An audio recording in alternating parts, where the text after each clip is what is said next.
Oke geng, kita kembali lagi di channel YouTube Gara Anggara. Kita kembali lagi ke Bukit Bintang. Bukit Bintang tuh apaan sih? Kok ramai kali orangnya? Penasaran bagaimana kelanjutannya? Oke, hai.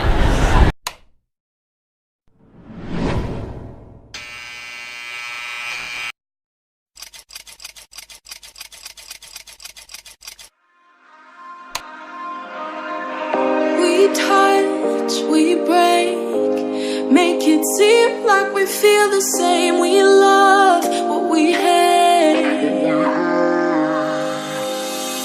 We lie, but we know we can't water what doesn't grow. Give up, let it go.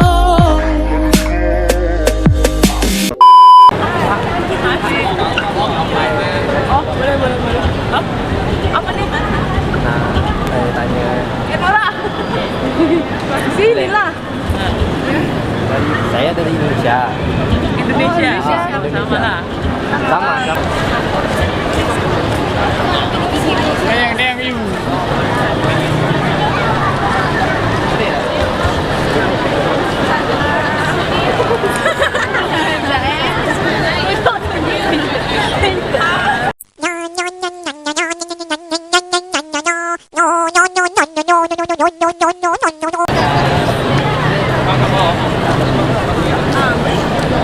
Tanya ni, Wak, saya dari Ulun kan. Okey. Saya jalan-jalan sini.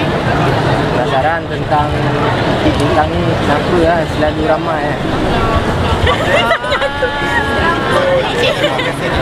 Kenapa saya ramai?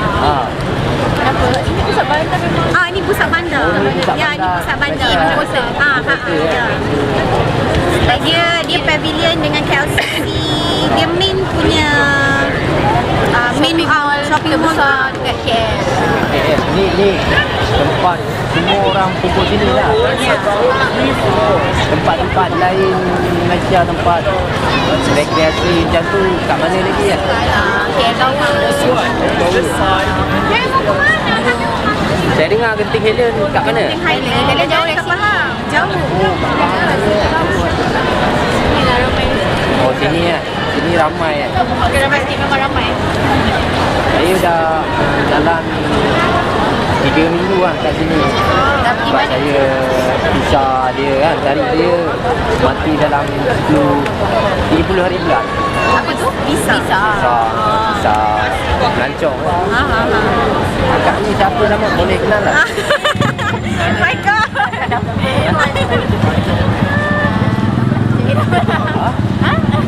Cakap nama je.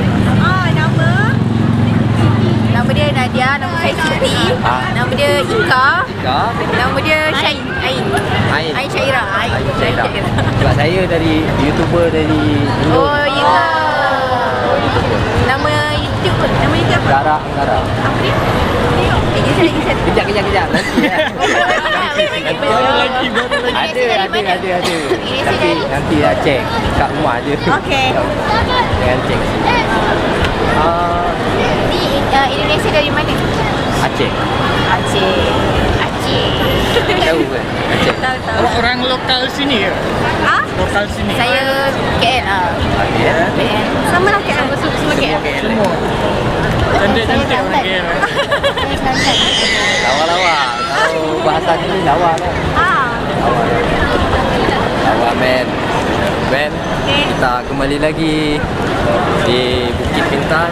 Perdana kita pergi ke sini.